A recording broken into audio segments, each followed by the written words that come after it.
Hey guys, I share Ray Legends. Welcome to the video. Sending some love, some positive vibes your way, especially if you need them out there today. Guys, I have her. I have the hardest to get champion in all of Raid Shadow Legends. We have our hands on Polara Fireheart. Is she good? Is she bad? Look at the reviews in game. Oh, that's bad. You know it's a bad day when campaign locations is the #1 score. Actually, Faction Wars, but not by a lot, right?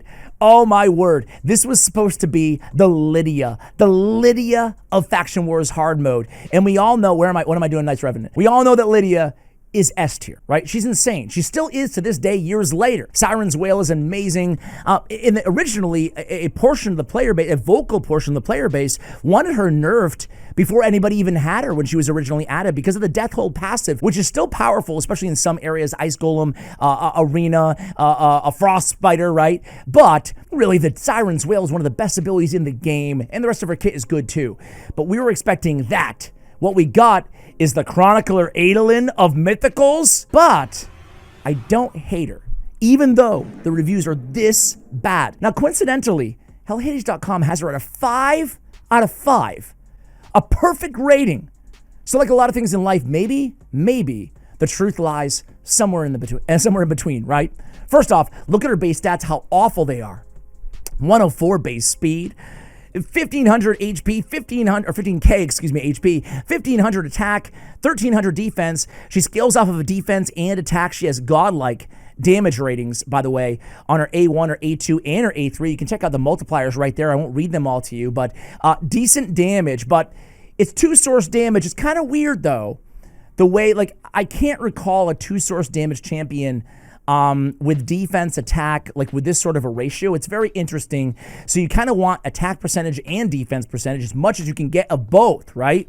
Now, the reviews are very low. Part of that could be too, myself included, you know, mythical shops. I mean, this is just, it's such a bunch of baloney, right? No mythical wish list. Why don't they just add it? Come on. It just seems cruel and unusual, right? Just add it. Let alone they can't even come up in the Soul Merchant. It's like, good luck getting your hands, right? Speaking of Chronicler Adolin, good luck getting your hands. I'm going to buy it, guys. I'm going to do it. I'm going to do it. Okay. What was I saying? Oh, it's hard to even get her awakening, right? Her, you know, so her soul stones, which really sucks as well, right? So we're grading on a curve here. We're comparing to other champions who've had time to actually totally upgrade in the game. I'll show you my build and we'll talk about her kit really quickly, but I'm dying to jump into the arena because I've been playing around with this champion for almost a week now. And at first, I was going to spam 1 reviews too. Absolute garbage, period. Really impressive, 2 words. Thank you. Partially because I was upset. She's not that good, you know? I mean, she's not an S-tier mythical like a lot of them are. And she kind of ought to be for when you get her. Like, she's the ultimate prize, right? She's not. So I was upset. But then something interesting happened, like a lot of champions in this game. I actually recorded a video. I was more down on her. And now I'm like, you know, I played around with her a lot. I've used her a lot in the live arena, right? And she's not as bad as I thought she was, you know? So I have her in Stone Skin, in Savage. I like her going kind of last so that other champions can remove buffs or whatever from the enemies. She has no buff removal. She's lacking a lot of what you'd ideally want in a mythical champion who's supposed to be insane. These are the total stats. So 258, 103, 286. I'm getting nothing from Blessing. Obviously, Faction Guardians, they don't exist for mythicals, right? And no, I think Empowerment either. I have Aspect of Siroth on her. I have defense percentage on the chest. I have speed and attack percentage on the boots. I have defense on the banner. I have crit damage on the amulet, and I have attack on the ring. So what else? Aspect of Siroth. She has no built-in fail-safe death mechanic, right? Like no unkillable, nothing like that. So I figured Aspect would be great because I also need the defense for the damage, okay? Her skills. She has a chance of getting an extra turn. This is her base form. Chance of getting an extra turn, a good chance on her A1. I even booked her out. Whew. I don't know if I regret that, but triple hitter on the A2. Now, everything gets better if they're under freeze or burn. It's never well, there is one thing that's both, like kind of like a torment-ish. But if they're under an HP burn or a freeze, she'll ignore 50% defense on this triple hitter. She'll ignore 25% if they're not. Each hit also destroys defense and resistance, and then she places a burn on all enemies if you kill an enemy. I'm going to go through here. I'm going to recommend buffs because I think she will. I hope she will get a buff. I think she's a really cool champion, but she's not powerful enough, right? Like, but the design is cool. I wish this HP burn was placed unconditionally, right? Not activated on the same skill, not a Sylphirian level, right? Because she does have activation on her A3, but I wish it wasn't conditional upon a death. This would allow you, for example, let's say we open up an arena battle and 3 enemies are under Stone Skin. It would allow you to then attack the enemy that isn't under Stone Skin and put a burn on everybody under Stone Skin and melt the Stone Skin, you know? That would be really useful. Now, as it is right now, you have a chance at still killing that enemy and placing a burn on anybody, which is useful. Hopefully we'll run into that scenario when we go into the live arena and arena later. AoE, attack all targets one at a time. You can mitigate like Ethereal Waves, the passive of a Duchess, or a Perfect Veil, like AoE damage mitigation, abilities and skills and masteries like Blast Proof won't work on this, or this will ignore it because it's one at a time. It also ignores shield, block damage, unkillable. That's great because unkillable, but especially block damage is super meta in the game right now. Instantly activates burns. Cool. Doesn't place burns on the same skill though. That sucks, but activates them if you do place them on the A2. Ideally, there would be some sort of a mechanic here where kind of like a Sissy of Flame Tongue. If you place a burn on all enemies, or if a burn is placed by this skill, grants an extra turn. I love extra turns. Gizmak has 1,000,000 extra turns. Embreeze has extra turns on both forms. It really just adds so much, especially to Mythical Champions. A lot of versatility too. What do I need and when do I need it? But she doesn't have any extra turns in her kit. Moreover, she has no turn meter fill in her kit either. So that's one thing I would love to add. Even if conditional, I would love to see a chance for her to get an extra turn in her kit. Anyway, block revive on targets who are killed under a burn or a freeze. So a conditional block revive. It could be unconditional, just a block revive move. Would be very powerful, but like Foley there's a lot of champions who have block revive, and if we Blood Twin and whatnot on AoEs, it'd be cool if it wasn't conditional, but it's still a good move, and it hits pretty hard. Not as hard as some would like. It's not a Siegfried nuke, but it's not bad. It's not bad. It's not a Lemnisci nuke either. Elemental Mistress, her passive on her base form. She deals 25% more damage against enemies under a burn or a freeze. She does 100% more damage against enemies under both burn and freeze, okay? She also will ignore the 25% damage mitigation that freeze lends champions that are under the debuff, okay? Her alternate form is very interesting. She has an A1 where she's placing ally protection on a random ally for 2 turns, and she's healing herself and any allies under an ally protection by her defense, which is a decent heal. Now, her base stats still suck on her alternate form, but there's a little bit less sucky, a little bit less suck. HP is now almost 18k. Her defense is up 2. Okay. Her attack is a little bit lower, but she can still pack kind of a punch, okay? We'll see her in battle. You guys can be the judge. So pretty cool A1. Moreover, obviously on ally attacks, on counter attacks, on retribution and deterrence mastery procs, we can place more ally protections. It's great. Block debuff strengthen on all allies with an ensnare on all enemies, and my game is crashing. Be right back. Okay, 3-turn cooldown when booked. Not bad. Block debuff strengthen, sure, cool, whatever.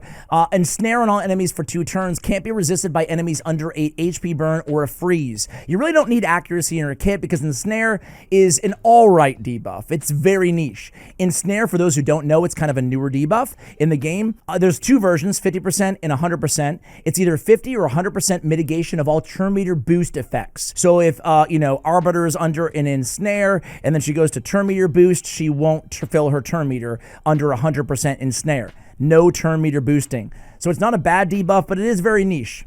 And it's on her alternate form on her second ability that you're not going to open up with anyway usually. So it's cool to have, but it's not the most practical placement in her kit. It's not like, for example, whenever this champion transforms into her alternate form, puts an unresistible ensnare on all enemies. Now that would be really powerful and it would feel mythical. Kind of like the Morrigan unresistible heal reduction. Like that's another good buff idea for this champion to make her feel more formidable, right?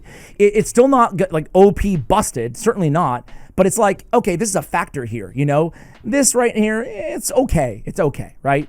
Her A3 is an AoE, 1 intercept stack on all allies, which helps her out because she's then going to place a freeze. The intercept happens before the attack. Plays a freeze on all enemies that can't be resisted. Now, again, my last buff idea, because I do think she needs a buff, even though I'm not as down as most people are on her. You could add 2 little words, and you know what they are. Resisted or blocked. if the freeze ignore block debuffs, similar to Lady Noelle's when Sir Nick is on the same team, that would make it a hell of a lot better, obviously, right? So my last buff idea, if you do not even all these ideas, if Plarium takes a few of these into consideration, I feel like she'll be a very, very worthwhile champion that you'll be excited to have, right? But as is, she feels like a watered-down version of what she possibly could be. It almost feels like they made her one way and then they kind of nerfed her pre-release. I'm not saying that's the truth, but I'm just saying that she feels a little bit muffled. Anyway, the cool part about her alternate form, the coolest part is her passive. Once per round, revives each ally, including herself, with 100% HP, no turn meter, but a freeze on them for 1 turn also. Now, this freeze cannot be resisted or blocked, but it can be cleansed, okay? Moreover, allies under a freeze that she brings, and other freezes, receive 90% less damage. So, you know, if they're under the freeze, they're probably not going to be killed, which is nice until you cleanse it or until they can take a turn, inevitably. So, not too bad, right? Like, her kit is nice. Her base stats suck. There's a lot to be desired in some areas, some conditionality they don't like. Seems like a little bit lacking, but overall, not bad. Let me show you. We're going to jump right into the arena here, guys. We're not even going to mess around, but let me show you really quickly just kind of like what she looks like. So you can just, odds are like 99.9% of people is their first time maybe watching her. Maybe not, maybe seen test build guides on her, other guides. But this is her base form. She kind of like fast moving around a little bit, you know? I don't even know if she can solo. This is a Nightmare campaign. Look at that animation on the A3. Isn't that cool? I really love it. Look at that. The boulders rolls through them. It's really cool in the arena too. So I dig it. I dig it. You can see they're under what, block damage or unkillable. I didn't see which one, but either way it ignored it, right? Because her AoE ignores block damage and unkillable. That's really powerful too. And she gets the win. There she goes. Let's go ahead and see it in her alternate form now. And her alternate form, obviously, with the heal on the A1 especially, but also the control and stuff, she's a lot better in terms of just her viability and her sustainability and her viability in terms of solo content in the game. Now, we can certainly use her in progression anywhere in the game, but you can't use her in progression anywhere in the game because by the time that you get her, you've already progressed to the end of the game. Therein lies the problem yet again with this champion. So you guys see her skills, you get a feel for it. Pretty cool animations, pretty cool aesthetics about this champion. I love the design, as I always do. This will be an easy solo. Let's just jump into live arena. I'm gonna go in and just go speed against speed here to start things off against GPR4 from the BR clan family. He goes Arbiter. I'm kind of going speed. Embreeze, I think, is one of the strongest champions in the entire game in the arena right now. So I'm gonna go Polara, and I'm gonna go Siphi. Hopefully he doesn't go Volcanos or Nell, or at least both of them. So we'll see. So my last pick will probably be Rotos, but I can go any direction I want to, right? Let's see what he goes with. So he goes Carnage. He goes, I'm going to go Rotos. I think that's the right pick. All right, so we're going to get rid of Arbiter so that we can ensure that we go first, hopefully, even with our speed lead out. But I have Siphi pretty fast since I banned Arbiter. I don't think that Odin will be able to out-speed me, but who knows? Either way, Polara's going to be the slowest on the team, I think, maybe with the exception of Rotos. It'll be close. Let's see. All right, so I'm going to go double turn meter boost here. And hopefully, yes, let's just give her a shot, guys, right out the gate. It's tempting to, I mean, normally it'd be tempting to go second form and freeze, but not against Marius, so let's just see. Ooh, not bad, Polara. She starts out with a banger. All right. She just took, okay, let's go another live arena. Screw that, let's do it. I've just gave a big speech about how she needs buffs, and she just nukes them down there. Granted, they had no protection. It was like the best case scenario. Going against Brutal here from RV. That worked for us. Let's go same thing. First pick, Marichka. I have Marichka for the 20th time. I have her in Relentless and Stone Skin. I love me some Relentless on Marichka. They're going to go the cock and with Marius. So, I mean, it worked for us last time. Let's keep it going. I do hesitate to get Siphi, to draft Siphi that high, but I don't know. I don't want to give another defense-based champion in Siphi or increased defense champion, even though they have it covered. Okay, so interesting. They're going to go very tanky here, extremely tanky. So we're just going to repeat the exact same thing we did last time. And we'll see if they go UDK or something crazy like that.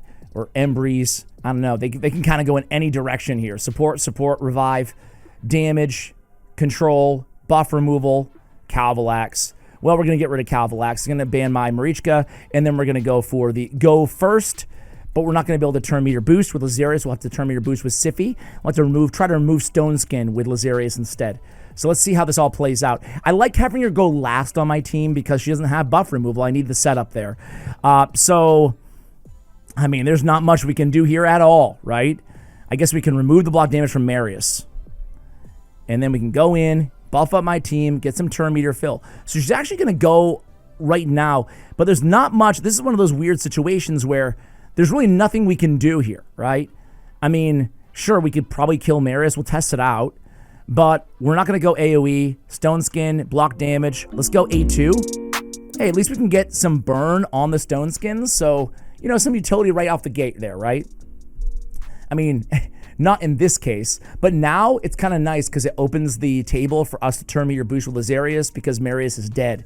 So they go with the cleanse on the burn over the revive on Marius. Now, I don't care about, I have Rotos, so I don't care about block damage at all.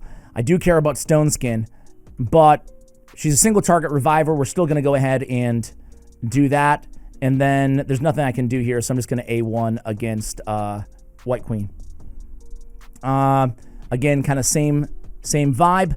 So now in this situation, again, I can't do anything with the A3. I am going to go ahead and switch forms.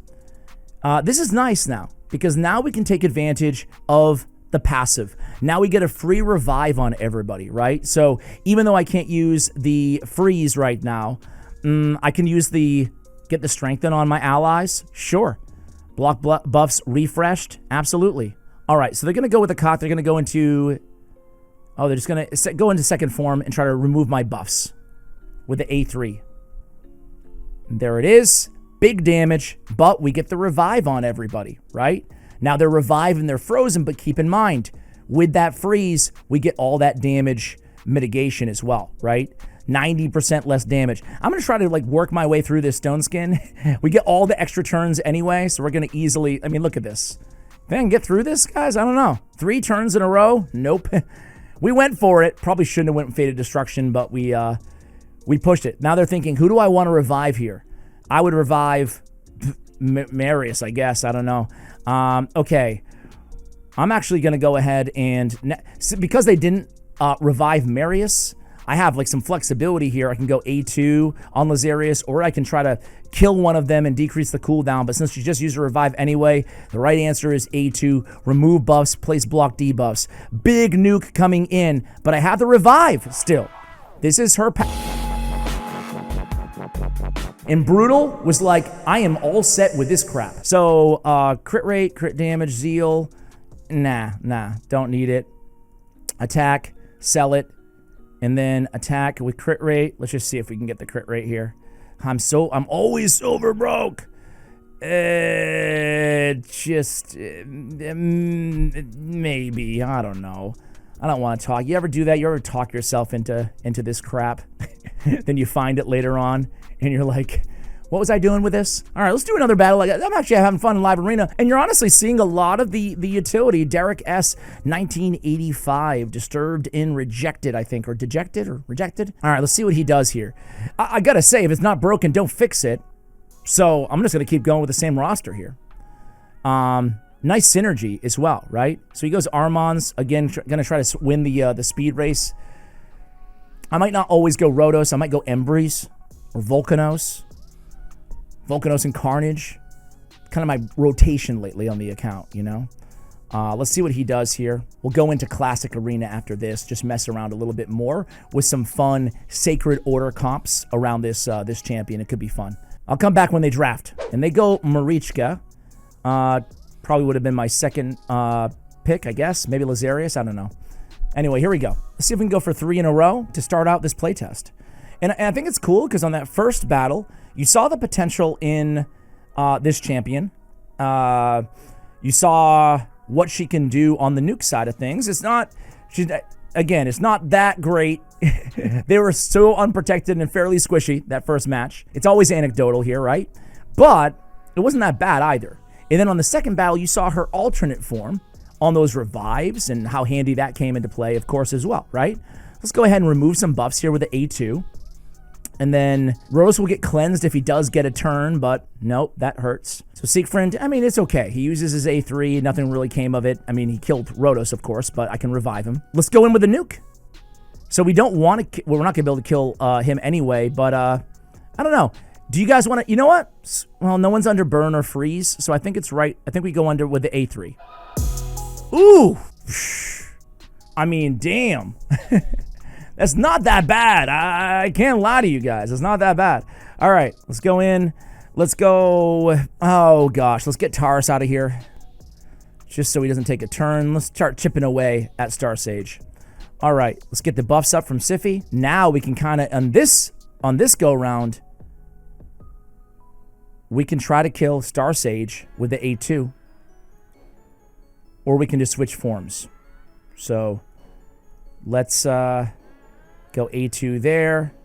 Oh, we're locked out, so there we go. Hey, 3 in a row, not too bad. Okay, guys, now that this champion was just pretty impressive, honestly, right?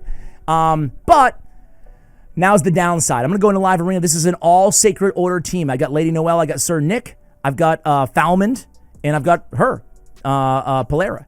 And I have it on auto. And I'm like, why are they all going? All right, so let's get a block damage on everybody. There's not much I can do here, but I will switch forms, and I will put a freeze on 3 of them at least, right? So anyway, what I was saying is, I still think this, despite her coming in and frankly doing a really good job there at the start of the battle, I do think that she needs a buff, right? I'm just gonna have it on auto in the background here. I think she needs a buff because she's the hardest to get champion in the game, you know? Having a legendary like Mythical, even though she can perform well and she can be useful, I think that the in-game ratings are frankly way too low on this champion. I think that these are players who are getting her early, obviously, the first 40, 50 people in the game, right?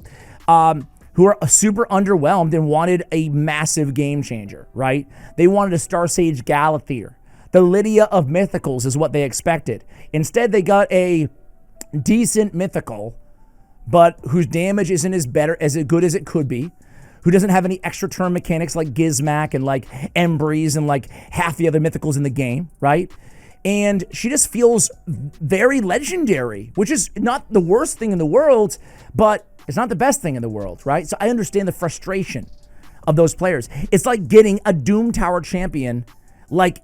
Let me just go to show you guys, you know? She's not going to be able to survive against this whole squad here. Let's get her out of here. It's like getting, you know what it is? It's like, get out of here. It's like Basata, isn't it? Isn't it? She is Basata. Basata is an amazing champion, amazing Lizardman champion. And, you know, what does he have? He has Strengthen, Continuous Heal. He's got a Shield, all on a 3-turn cooldown. He's got a Stun in a turn meter, reduction of 30% on a 4-turn cooldown. Thought it was 3.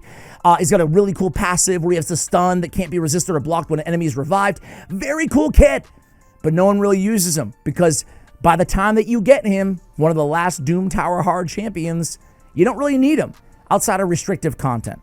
Kind of the same thing with Polara, right? Now, I also think that the people who have her early on and all are given ones, some of it's out of frustration. I totally get it, A. And B, not many people are going to have, obviously we have no empowerment, we have no blessings, we have no awakening on her, right? The vast majority of people. So we're judging her against other champions, value over replacement wise, that we've had time to collect those things. So do I think she's a 5 out of 5 as she is on hellhades.com? No. Do I think she's a 1 out of 5 or 2 out of 5 as she is in the ratings? No. I actually think she's more of like a 3.5, meaning she's an average Mythical Champion. Now, that being said, Mythical Champions, no matter who they are in this game, Androck after his buff, I think they're the only exception. The only one who might be on the same level as her is Jorad, you know? But every Mythical Champion's pretty dang, even Jorad, you know? Like, you read their kit and they're not that bad. The problem with Polara is it's unfair to compare her with a Jorad because you can't summon her early game and have her carry you, even though she's not the best mythical. You have to grind this game and finish one of the most arduous areas of the entire game, right? In order to actually get her. And at that point, odds are you're not going to have the appreciation that most players would have for her, right? Let me show you one more team before we go, because I'd be remiss if I didn't run her with a Torment and a Sulfurion on the same squad, right? See what we can do here. I'm not going to lie to you guys. This is actually, for the 3 of you who are left watching, this is the second time I've recorded this video. The first time I recorded this video, it was the day I got her. And I was like, dude, she's trash. Speaking of trash, I'm gonna lose this battle. I'm like, dude, she's absolute trash. And I really railed on her in that video. But after a couple more days of playing her, I sent it to my editor. I told my editor, I was like, Osama, nah, I'm gonna re-record this video because I think I was a little bit too hard on her, you know? I don't think she's great, especially given everything we've already spoken about. I won't repeat my points. And I think she needs a buff. I really do, because of those factors as well. How, you know, who she is, what she represents in the game, the Lydia of the Lydia of Mythicals, right? Nuke him down. Come on. And block revive. Boom, boom, boom. See? That was a little underwhelming, right? But I think I was a little bit too hard. I think I was a little bit biases based on the ratings in game, based on, you know, wanting the same thing I said about everybody who's rated her so far in the game. Wanting a lot more, wanting the extra turns, the better synergy. I don't like the conditionality of the HP burn. Just place the HP burn. Things like that, right? So I think I was a little bit too far down, but then I started using her more, as you saw in Live Arena, to open up this video, the gameplay portion of the video. And I thought to myself, like, I was picking up a lot of victories, not despite her, but actually because of her, you know? And granted, you know, a lot of people don't even know what she does, who I'm sure who I'm playing against, because not a lot of people are familiar with her yet. But I think, TLDR, I think there's a good foundation on this champion, you know? Like, it's a pretty cool design, but she needs a buff, right? She needs a buff. I don't know why. I just, sorry, I can't talk and play very well. Just burned against a block debuffs. But she needs a buff. But I think she's cool too at the same time. Does that make sense? Cool design, very cool design. I think there's some promise here, but absolutely would love to see some buffage on her. And I suspect they may. I suspect they may, because she should represent something really important. The final champion you get from the hardest game mode in all of Raid Shadow Legends. That's big, you know. It should be big at least. And unfortunately, it's just not. That's just not how it is, right? Can we get back to the revive here? Probably not. Let's see. 75% turn meter and dead. Okay. All right, guys. We're going to end the video there. Thank you for watching. Let me know what you think of this champion. I feel like she's interesting. She's interesting. I'm not screaming from the rooftops that Polara's OP, but I do think that, you know, a bit better than the ones. But man, let's see a buff to this champion. What do you guys think? Let me know in the comments below. Much love. And as always, take care, guys.